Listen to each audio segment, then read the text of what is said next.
Hey guys, what's up? It is Pastor Todd with your 2-minute devotion for today. And today we're going to continue looking at Joshua chapter 7. And so far in Joshua chapter 7, we've seen that Achan violated the first commandment. Remember what the first commandment is? You shall have no other gods before me. And we said a lowercase g God is anything that we give more energy, more effort, more love, or more attention to than the one true God. And a lot of times we think of that as things or possessions or people, but we've got to remember that we can violate the first commandment when we put ourselves first. We've got to make sure God is first even over us, right? So Achan put his own wants above God's will. Achan put his own desires above God's teachings, and that's sin. We've got to make sure God is first in our lives, first and foremost in all we do, all we believe, all we say. And so Achan didn't do that, and he brought sin into Israel. So remember, God told his people, when you go into Jericho, do not take any of their stuff. He didn't want that impacting his people, so he said, destroy it, get rid of it. And of course, Achan kept some gold and some silver. And so then what happens is after they defeat Jericho, they have to fight another country, a little country called Ai.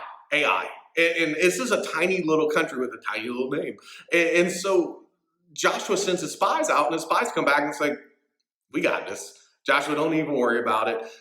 Just go ahead and send a little bit of an army. You don't even need to send the whole army. This is a tiny country. We'll defeat them. Don't send everybody. Just send a few people, and let's go ahead and take care of this. So Joshua listens to his spies. He sends some of his army out, and they get whooped. I mean, they get beat bad. In fact, the entire country of Israel is on an all-out retreat to get away from this army that's tiny, that shouldn't have beat them.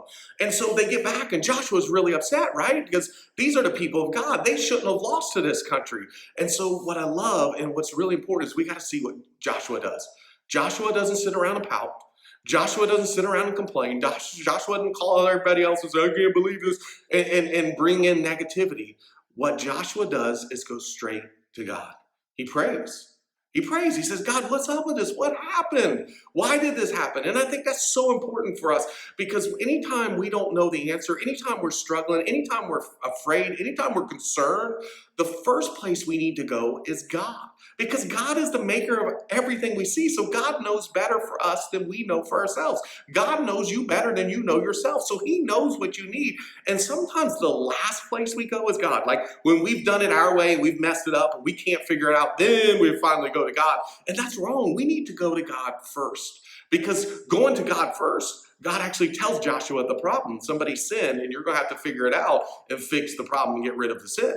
And I love that, though. Anytime you don't know, anytime you're struggling, it may not mean that you need to work harder or push harder.